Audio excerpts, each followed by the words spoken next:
Bem-vindos a mais uma aula do programa Saber Direito. Eu sou a professora Laura de Figueiredo.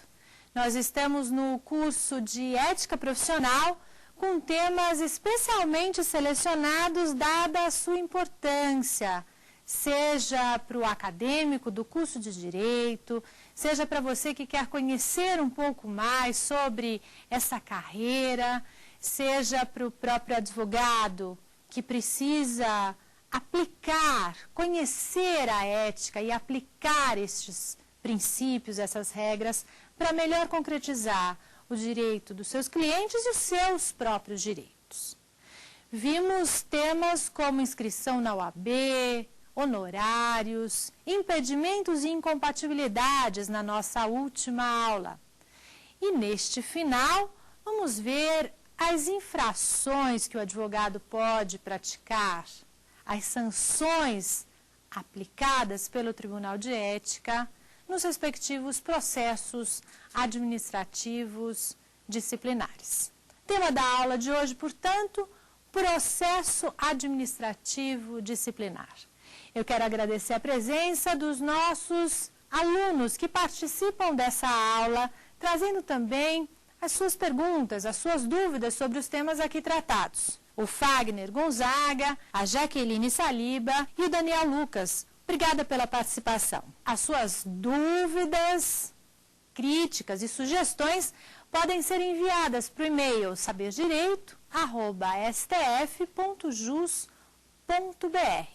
Não esqueça de indicar o nome do professor, professora Laura de Figueiredo, o tema do curso e a aula, para que nós possamos receber e responder a sua pergunta. Vamos iniciar essa nossa aula que trata do processo administrativo disciplinar, falando sobre o órgão da OAB que tem competência para processar os inscritos na OAB. Observem que eu usei a expressão inscritos na OAB e não advogado inscrito na OAB. O que significa dizer, desde logo, que os estagiários também estão sujeitos ao processo disciplinar. O Conselho Seccional, órgão da OAB, responsável também pela inscrição, fiscalização dos seus inscritos, advogados e estagiários, é o responsável também por processar e julgar na ocorrência de infrações ético-disciplinares. É o Conselho Seccional do local da infração e não do local da inscrição originária do advogado, que tem competência para processar e punir os inscritos na OAB. Tomem cuidado, porque o processo disciplinar está previsto na Lei 8.906, com todas as suas regras, no Estatuto da Advocacia. Mas o procedimento vai ser delineado no Código de Ética. E muitas vezes, na hora de estudar esse tema, há uma confusão na cabeça do aluno, pela própria redação dos dispositivos, em relação à competência. É o Conselho Seccional, ora a lei trata Conselho Seccional como órgão competente, ora menciona o Tribunal de Ética e Disciplina. Pois bem, o Conselho Seccional reúne vários órgãos, várias comissões com atuações específicas. Nós falamos neste programa sobre ética profissional, numa das aulas, sobre os direitos do advogado. O Conselho Seccional tem uma comissão denominada Comissão de Direitos e Prerrogativas, que trata dos direitos, da preservação desses direitos, da concessão de desagravos, da representação contra as autoridades públicas que cometem violação aos direitos do advogado. A Comissão de Direitos e Prerrogativas está no Conselho Seccional. O Conselho Seccional também tem a Comissão de Direito e Relações de Consumo, competente para avaliar o posicionamento das empresas, públicas ou privadas, no fornecimento de produtos ou serviços, tomar medidas, promover ação civil pública, dentro deste tema. Assim como o Conselho Seccional tem o seu Tribunal de Ética e Disciplina, ou as suas turmas de ética e disciplina, que tem esta competência de receber estas representações, dar início ao processo disciplinar, já vamos falar como é que ele começa, e desenvolver todo este procedimento administrativo. Então, quando você estiver lendo os dispositivos e verificar em tema processo disciplinar a menção ao Conselho Seccional, a lei está a se referir ao órgão da OAB responsável pelo processo e julgamento. Considerando os 4 órgãos da OAB definidos em lei, Conselho Federal, Conselho Seccional, subseções e a Caixa de Assistência aos Advogados. Na estrutura vertical e hierárquica da OAB, nós temos esses 4 órgãos. O Conselho Seccional, em cada unidade da federação, é, portanto, o órgão competente para processar e punir os inscritos. Por meio de que órgão? Dentro do Conselho, do Tribunal de Ética e Disciplina. Falando deste tribunal, que em São Paulo, o conselho ao qual eu pertenço, onde estou inscrita, é um tribunal que tem várias turmas na capital, no litoral e no interior, dado o volume de inscritos, de advogados inscritos em São Paulo. Esse tribunal exerce 2 funções. Uma função de orientação e uma função de processo e julgamento. Vamos trabalhar isso como funções específicas do Tribunal de Ética. A função de orientação, ela responde a dúvidas próprias e em tese dos advogados. Vejam, requisitos: que esta dúvida seja própria. Eu não posso consultar o Tribunal de Ética sobre a conduta do meu colega, sobre a conduta de terceiro. A dúvida é minha e de alguma coisa que ainda não aconteceu. Então, consulta é própria e em tese. Vamos imaginar uma situação que todos vocês conhecem. O advogado tem como princípio que deve nortear a atividade advocatícia. Nós mencionamos todos os 5 princípios na nossa terceira aula sobre direitos do advogado, como introdução ao tema. Ele tem como princípio a exclusividade. Só relembrando de que a advocacia não pode ser exercida nem anunciada em conjunto com outra atividade. Quem é que nunca viu, aí na sua cidade, em todo o Brasil, uma placa na rua ou os dizeres numa fachada, advocacia e imobiliária? Tem aqui em Brasília? Advocacia e imobiliária tem aqui em Brasília também.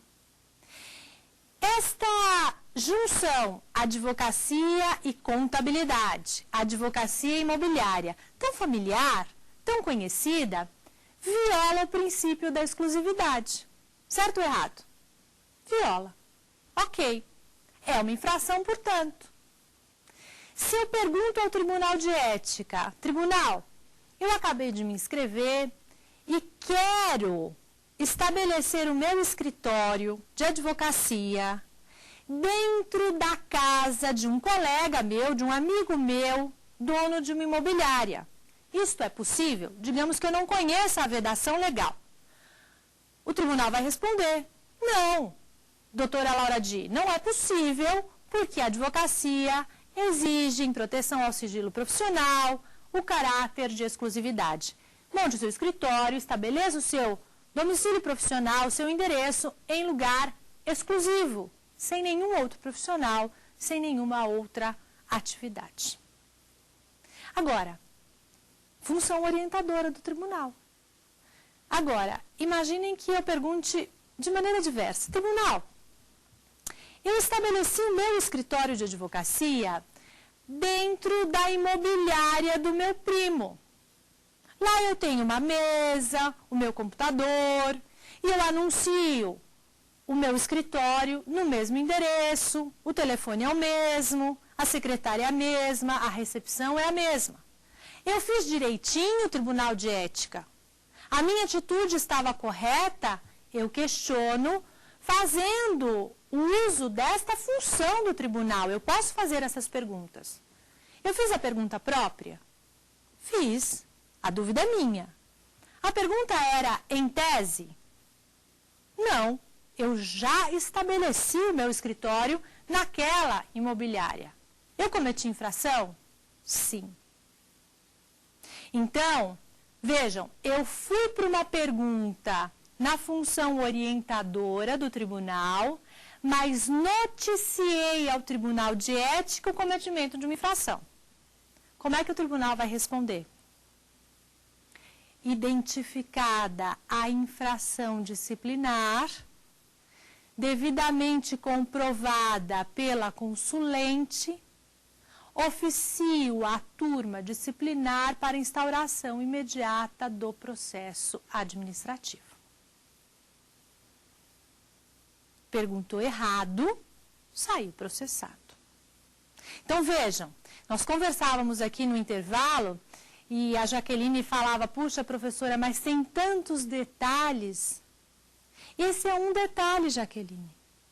Perguntar ao tribunal é muito bom. O tribunal tem esta função de orientar os seus inscritos. Mas pergunte certo. Perguntou, informando o cometimento de uma infração, será processado de ofício pelo próprio tribunal numa das suas turmas disciplinares. Na leitura dos dispositivos do Estatuto e do Código de Ética, vocês já têm a clareza de que, lendo o Conselho Seccional ou lendo o Tribunal de Ética e Disciplina, trata-se do processo administrativo disciplinar, que se desenvolve, que seu procedimento ocorre na turma de disciplina do Tribunal de Ética. Perfeito? E como é que esse processo disciplinar tem origem?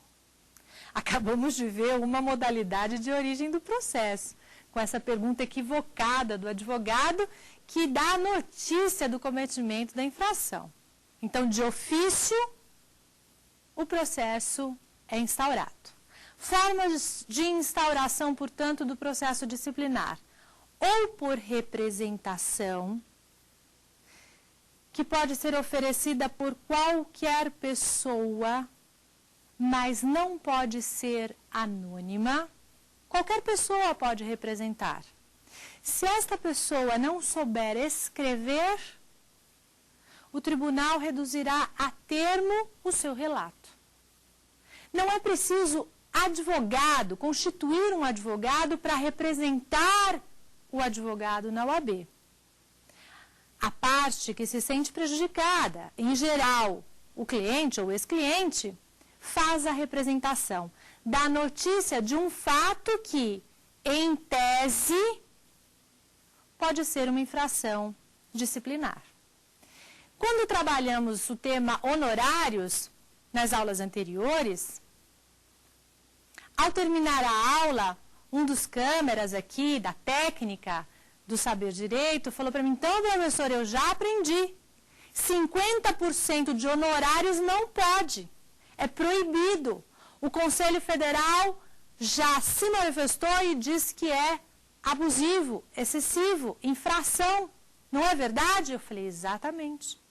Então, se eu for contratar um advogado e ele cobrar 50% dos honorários, eu posso ir à OAB? Noticiar esta infração? Pode. E o que ele vai estar fazendo nesse momento? Uma representação. Este fato, noticiado na representação, que não pode ser anônima, deve o representante assinar esse documento, pode ser uma infração e pode não ser. o primeiro juízo de admissibilidade, a primeira análise deste relato feito pelo representante, vai observar se aquela pessoa representada realmente tem inscrição na ordem, se realmente é um advogado ou um estagiário. Porque, infelizmente, a gente pode estar numa situação em que esse que se diz advogado, na verdade, não tem inscrição na ordem, é um falso advogado. Nesse caso, essa representação não poderá ser recebida, o processo não poderá ser instaurado, porque o processo disciplinar vai avaliar a conduta do inscrito na OAB, advogado ou estagiário. Observa-se, portanto, se aquela pessoa representada tem inscrição na ordem e se aquele fato constitui, ao menos em tese, uma infração ético-disciplinar. Uma infração prevista no artigo 34 do Estatuto da OAB ou nos preceitos contidos no Código de Ética e Disciplina. Se não for por meio da representação, o processo disciplinar tem início de ofício. De ofício do presidente do Conselho Seccional ou da subseção.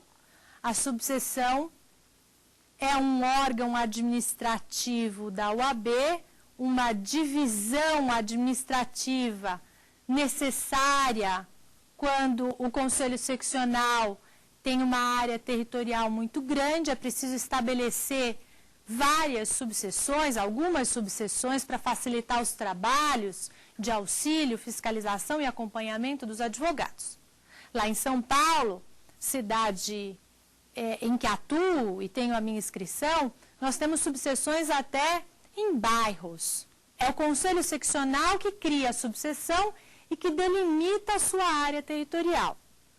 Portanto, o presidente do Conselho Seccional ou da subseção vai, de ofício, requerer a instauração do respectivo processo disciplinar. Lembrando da regra geral da competência, Conselho Seccional do local da infração é o competente para processar e punir os inscritos na OAB.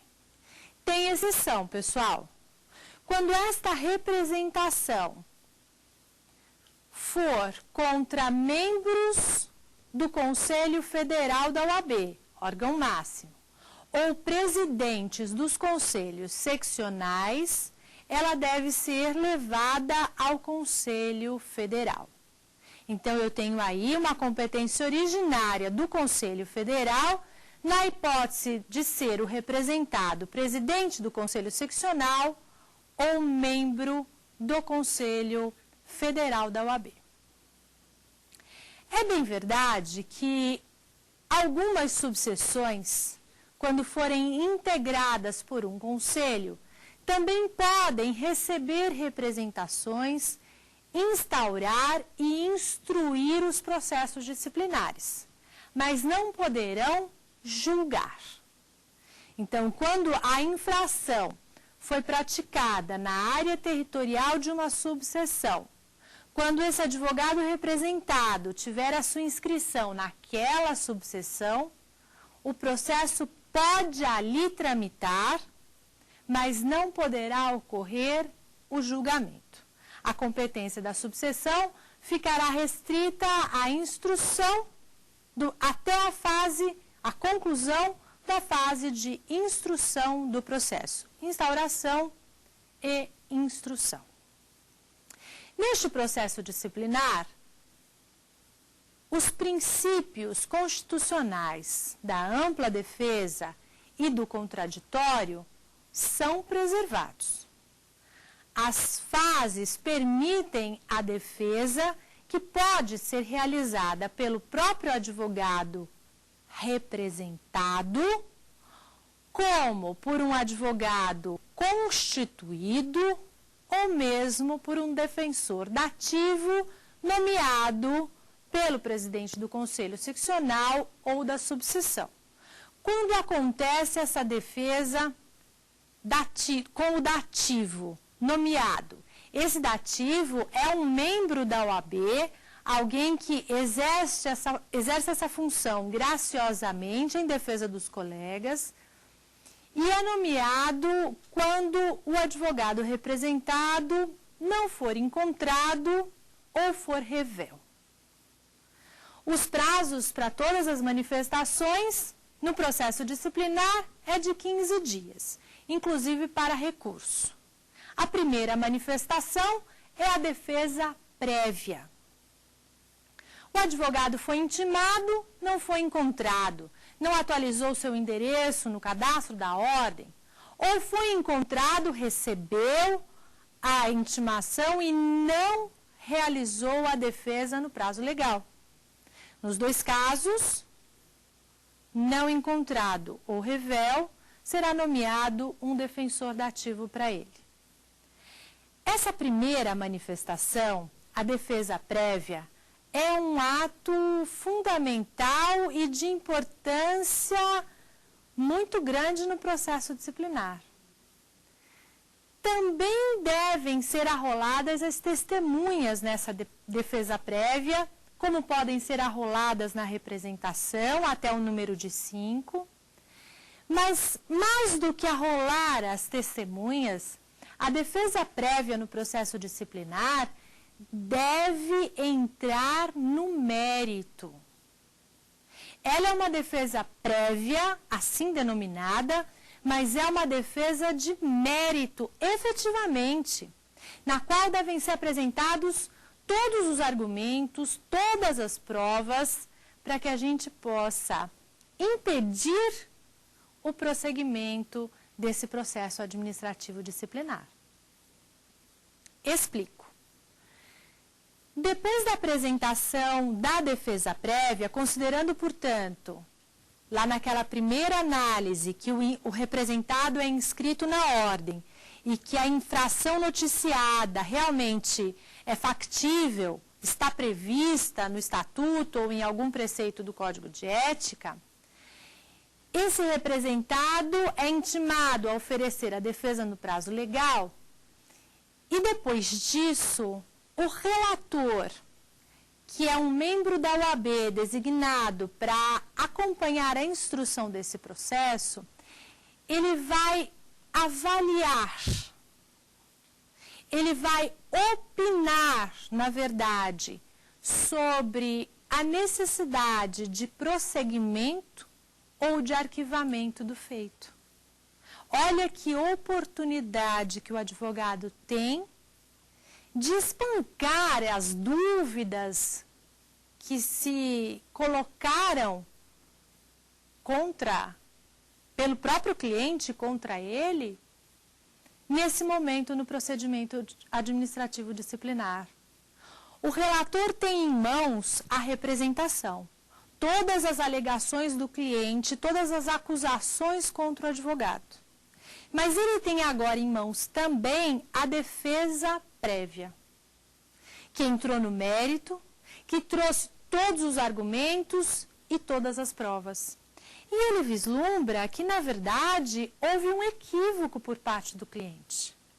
Que o cliente acusa o advogado de ter, por exemplo, retido valores, de não ter passado adequadamente o valor levantado ao final do processo para o cliente. São tantas situações de processos na OAB, infelizmente, nas quais o advogado realmente retém os valores devidos ao cliente. Mas nesse nosso exemplo, o advogado levantou os valores, repassou adequadamente e, com base no contrato, reteve o seu valor previsto, devido. O cliente não entendeu dessa maneira e representou o advogado na ordem. Por isso a defesa prévia tem que ser completa, tem que entrar no mérito. O relator, vendo que o cliente apresentou alegações, na verdade, equivocadas, infundadas, e nada deve o advogado, vai opinar pelo quê? Pelo prosseguimento do processo ou pelo arquivamento? Claro que a sua resposta foi pelo arquivamento do feito. Esse parecer do relator é opinativo e será avaliado pelo presidente do Conselho Seccional. Mas é um momento importantíssimo numa defesa de mérito para que esse advogado não seja processado. Há autores que dizem o seguinte: o processo disciplinar começa nesse momento. Ele começa com o parecer opinativo para o prosseguimento do feito e o recebimento desse parecer nesse sentido. Porque até ali, na verdade, eu poderia terminar com o processo. Em que pese os dispositivos legais falarem que o processo disciplinar tem início com a representação ou de ofício pelo presidente do Conselho Seccional ou da subseção. Eu acredito que tenha ficado claro esse aspecto importante da defesa prévia, considerando que o processo, então, prosseguiu. Depois disso, tem início a fase de instrução, como qualquer processo, que se encerra com mais uma oportunidade de defesa, as alegações finais. Durante o processo, o representante, aquele que acusa o advogado, também pode, não sendo advogado, constituir um advogado para acompanhar o processo e para auxiliar com dados e informações objetivando a condenação do advogado. A peça de alegações finais, nesse momento da defesa, é privativa de advogado. Se o cliente representante não constituiu o advogado e pretende fazer manifestação na fase de alegações finais, ele tem que constituir um advogado. É peça privativa, o advogado representado fará as suas alegações, ele próprio, em sua defesa, o seu advogado constituído ou dativo que foi nomeado, e o representante, por meio de seu advogado, também fará as suas alegações finais. Depois disso, esse processo passa às mãos do relator para que exare as suas considerações preliminares. Preliminares no final do processo, depois das alegações finais, porque são preliminares ao julgamento. Reunindo a situação de fato, a tipificação legal e a sanção em tese cabível. Porque o Estatuto, no artigo 34, ele faz esta correlação com os dispositivos seguintes. Todos os incisos do artigo 34, que representam as infrações disciplinares, têm a sua sanção correspondente nos artigos 35 e seguintes. O artigo 35 traz as possibilidades, o rol das sanções possíveis, das penas, que são chamadas de sanções prefeito de processo administrativo disciplinar. Então, este advogado processado poderá ser condenado a uma sanção de censura, a uma sanção de suspensão ou exclusão e também a sanção pecuniária, a multa, que vai atrelada à censura ou suspensão. Nós vamos ver isso daqui a pouco. Mas continuando com o processo disciplinar, nesse procedimento, nessa sequência de atos, alegações finais do representante e representado, peça privativa de advogado, na sequência, parecer preliminar do relator, e este processo, então, será destinado a um novo relator que vai participar da sessão de julgamento, designado para proferir o voto. Em geral, este voto segue o parecer preliminar daquele que acompanhou todo o processo, que acompanhou toda a instrução. O relator que exarou o parecer preliminar não participa do julgamento, mas transfere as suas impressões sobre a ocorrência da infração, sobre as provas apresentadas e a tipificação para o relator que vai proferir o voto. Esse processo vai ser inserido na pauta de julgamento nos próximos 20 dias e no julgamento será proferida a decisão, sendo concedida às partes, ao representado e ao representante, se constituiu o advogado, se não constituiu até esse momento, poderá fazê-lo para realizar a sua defesa oral. Nós tratamos do tema defesa oral na nossa aula sobre direitos do advogado.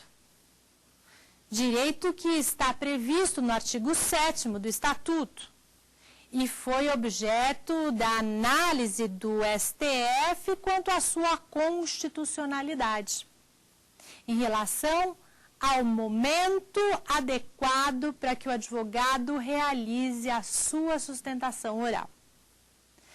Lembram que nos tribunais, em que pese a lei exigir como momento para a sustentação oral um momento após o voto do relator, o julgamento da ação direta de inconstitucionalidade 1127-8 determinou a inconstitucionalidade do dispositivo neste quesito, neste momento. Vimos que a sustentação oral, portanto, deve acontecer antes do voto do relator. Assista a nossa aula sobre direitos do advogado para entender melhor sobre esse assunto. Se por acaso você não acompanhou nessa semana, assista no YouTube para entender esse momento da sustentação oral e a competência dos tribunais com relação ao procedimento, aos atos na esfera dos tribunais. Pois bem, aqui, no nosso processo disciplinar, a regra é diferente. Ah, professora, mas agora que eu tinha entendido tudo sobre sustentação oral, sabendo que a sustentação oral é sempre antes do voto do relator, por que na UAB é diferente? Por expressa previsão do artigo 53, parágrafo 3º do Código de Ética e Disciplina. A sustentação oral no processo administrativo disciplinar ocorre após o voto do relator. Conhecendo, portanto, o teor do voto do relator, na sessão de julgamento do tribunal, o advogado decide se realmente vai usar todos os seus argumentos e realizar a sua sustentação oral, ou, sendo o voto do relator a ele favorável, apenas indicar as homenagens de estilo e permanecer calado com relação ao mérito, já que o relator comprou a sua ideia, digamos assim, acatou os seus argumentos e proferiu um voto absolutamente favorável. Então, lembrando, nos tribunais, fora da UAB, a sustentação oral ocorre antes do voto do relator. Dentro da UAB, seja na sessão de julgamento no tribunal ou nos recursos no Conselho Seccional e no Conselho Federal, a sustentação oral ocorre após o voto do relator. Esta é a sequência do processo disciplinar que admite os recursos para os órgãos superiores. O Conselho Seccional é o órgão competente para julgar, para apreciar as decisões proferidas por seu presidente, pelo Tribunal de Ética e pela diretoria do Conselho da Caixa de Assistência dos Advogados e das subseções. O Conselho Federal é o órgão competente para apreciar as decisões proferidas pelo Conselho Seccional. Então, naquela estrutura vertical e hierárquica da OAB, nós temos 2 graus recursais.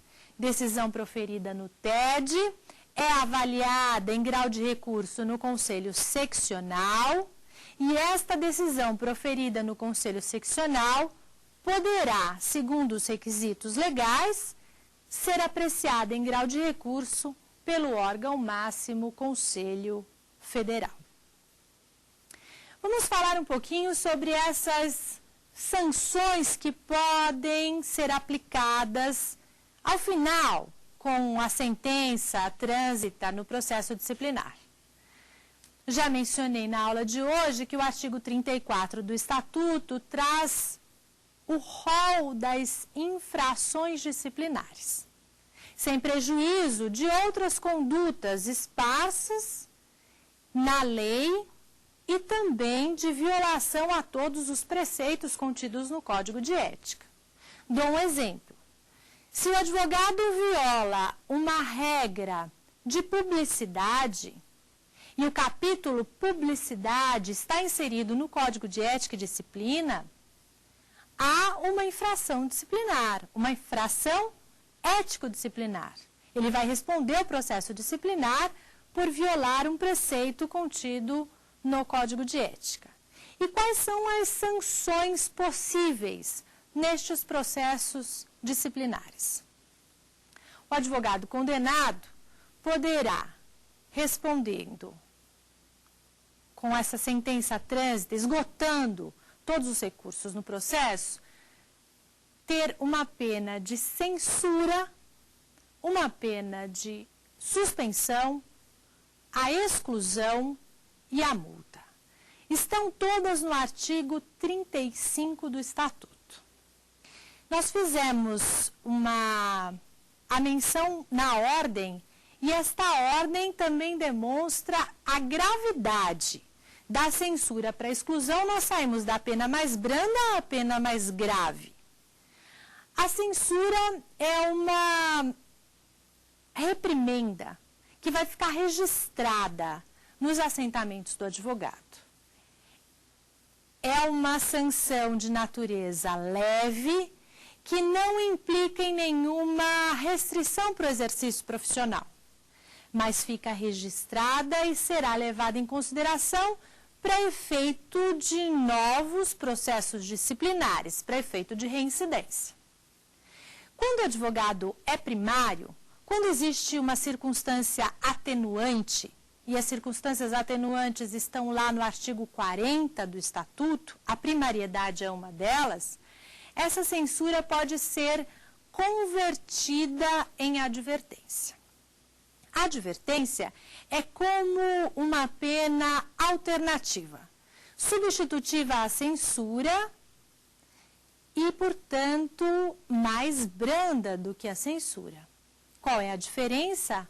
Ela não ficará registrada nos assentamentos do advogado. Já a suspensão, pena um pouco mais grave, impede, proíbe completamente o exercício profissional de qualquer uma das atividades privativas de advogado durante o período da pena aplicada. A suspensão tem como regra um período mínimo de 30 dias e máximo de 12 meses. É o Tribunal de Ética, observando a conduta precedente, hipótese de reincidência ou não, que vai delimitar este período, 60 dias, 90 dias, até 12 meses.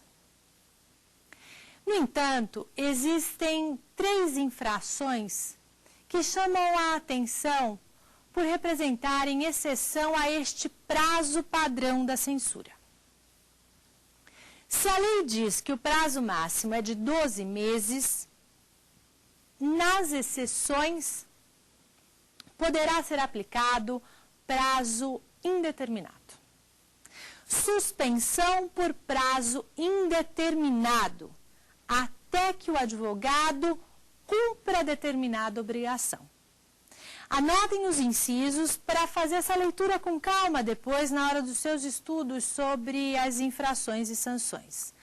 Os incisos são 21, 23 e 24. O inciso 21 trata da falta injustificada de prestação de contas ao cliente. o inciso 23 da falta de pagamento das anuidades, multas ou serviços à OAB. E o inciso 24 trata da inépcia profissional. Conceito novo, não tratamos desta infração ou deste conceito nas aulas anteriores. Inépcia profissional significa cometer erros reiterados, e a palavra-chave é essa reiteração mesmo na conduta, erros reiterados da língua portuguesa e ou da técnica jurídica. Isto é inépcia profissional. Vamos retomar então os incisos que trazem esta exceção ao prazo da suspensão. Inciso 21, falta injustificada de prestação de contas. Inciso 23, falta de pagamento de anuidades, multas e serviços da OAB. Inciso 24, inépcia profissional. Se eu não tenho prazo definido para o término da suspensão e o prazo é o cumprimento de determinada obrigação, vamos identificar as obrigações em cada um deles. Se eu não prestei contas e por isso fui condenada, a minha suspensão perdura por prazo indeterminado até que eu preste as devidas contas ao cliente. Prestação de contas que inclui a efetiva demonstração da prestação do serviço, conforme contratado, e da restituição de valores. O não pagamento de anuidades, multas e serviços implica na condenação por suspensão por prazo indeterminado, mas determinável, até quando o advogado permanece suspenso, até quitar o débito com a ordem devidamente reajustado. E a inépcia profissional? Suspensão por cometimento reiterado de erros técnicos ou da língua portuguesa. Esta sanção perdura até que o advogado preste novas provas de habilitação. Lembrando que a suspensão nestes e quaisquer outros casos proíbe o exercício da atividade profissional em todo o território nacional, independentemente de inscrição suplementar ou não. O que está suspensa é a capacidade postulatória, é o direito de exercer com liberdade a profissão em todo o território nacional, direito previsto no artigo 7º, inciso 1, que vimos aqui nas nossas aulas. Portanto, o advogado suspenso pelo período determinado pelo Tribunal de Ética não pode praticar nenhuma das atividades privativas em todo o território nacional, sob pena de cometimento de nova infração por desrespeitar a sanção imposta, sob pena de incidir ainda em processos cíveis e criminais pelos prejuízos que der causa e pelo exercício ilegal da profissão. Lá no artigo 4º, anote aí, artigo 4º, parágrafo único do Estatuto da Advocacia, vocês podem verificar as consequências em relação à nulidade dos atos praticados pelo advogado suspenso.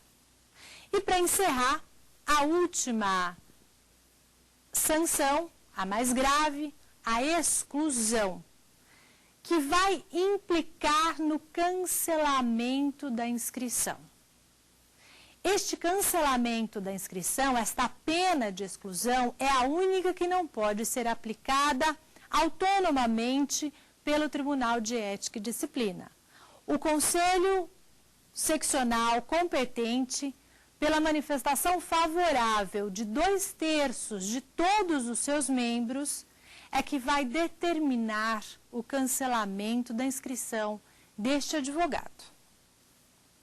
Nas nossas aulas anteriores já tratamos, mesmo que brevemente, sobre essa situação do cancelamento da inscrição por decorrência da exclusão. Mas é importante lembrar que o advogado condenado a esta sanção grave pode retornar aos quadros da ordem por meio de nova inscrição, cumprindo os requisitos estabelecidos na lei, no artigo 11, parágrafo 4º do Estatuto. Nós vamos passar a palavra aos nossos alunos para verificarmos a existência de dúvidas e, na sequência, falamos do nosso resumo da aula de hoje. Jaqueline, Fagner e Daniel Lucas, alguma dúvida? A consulta aos inscritos na OAB, ela permite a visualização de processos disciplinares dos advogados? Ótima pergunta do Fagner. Quando eu quero contratar um advogado, eu posso ao menos verificar se ele é advogado. É importante fazer essa consulta aos inscritos, citada pelo Fagner. Eu acesso o site da OAB e verifico se aquela pessoa está inscrita. Mas eu não tenho condição de visualizar se este advogado responde a um processo disciplinar. O processo disciplinar é sigiloso, só tem acesso às informações as partes, os advogados constituídos e a autoridade judiciária, portanto, só ao final, com a condenação e o respectivo trânsito em julgado, a pena de suspensão ou exclusão, porque são as sanções que afetam o exercício profissional, é que isso vai aparecer na consulta ao inscrito. Essas decisões de suspensão do exercício profissional e de exclusão serão publicadas também no Diário Oficial, porque afetam diretamente o exercício da profissão e implicam em prejuízo a todos aqueles que contratarem esse advogado nessas condições. Vamos para uma outra pergunta? E existe a possibilidade de reverter a decisão condenatória no processo disciplinar após o trânsito em julgado? Ótima pergunta. Nós falamos sobre os recursos, a possibilidade de recurso no processo disciplinar. Mas depois do trânsito em julgado, havendo condenação baseada em prova falsa ou erro no julgamento, o advogado pode requerer a revisão do processo disciplinar. Esta revisão reverte, como colocou muito bem o Daniel Lucas, esta decisão proferida que condenou o advogado. Mas os requisitos exigidos pela lei são condenação baseada em prova falsa ou erro no julgamento. Isso deverá ser demonstrado para que a revisão seja conhecida e julgada. Importante lembrar que o órgão competente para receber esta revisão é aquele órgão que terminou o processo, o órgão onde transitou em julgado a decisão. Então, se essa decisão transitou no Conselho Seccional, ele será o competente para apreciar a revisão. Se transitou no Conselho Federal, ele será o órgão competente para apreciar o pedido de revisão. Vamos para o nosso resumo. Nesta aula de hoje, falamos do processo disciplinar, de algumas infrações importantes e das sanções aplicadas aos inscritos na OAB. Lembramos que somente os inscritos, advogados e estagiários estão sujeitos ao processo disciplinar. Vimos as regras de procedimento e os graus recursais para o Conselho Seccional e para o Conselho Federal da OAB. Por fim, analisamos as espécies de sanção previstas no artigo 35 do Estatuto. Lembrando que, na hipótese de exclusão, ainda assim, porque não é admitida pena em caráter perpétuo pela nossa Constituição, ainda assim, excluído, o interessado poderá promover nova inscrição, desde que cumpridos os requisitos legais. Eu reforço que as suas dúvidas, críticas e sugestões podem ser enviadas para o nosso e-mail, saberdireito@stf.jus.br. Vocês podem rever a todas as aulas deste tema, deste curso Ética Profissional, acessando os vídeos no YouTube, www.youtube.com/saberdireitoaula. Não esqueçam de enviar as suas dúvidas indicando o tema da aula, o curso e o nome do professor. Não esqueçam aí de indicar o meu nome, professora Laura de Figueiredo. Eu espero vocês nesses e-mails. Acessem também os vídeos dos outros programas da família Saber Direito, acessando www.youtube.com/saberdireito responde ou /saberdireito debate. Foi um prazer estar aqui com vocês nesse curso sobre ética profissional. Até uma próxima oportunidade.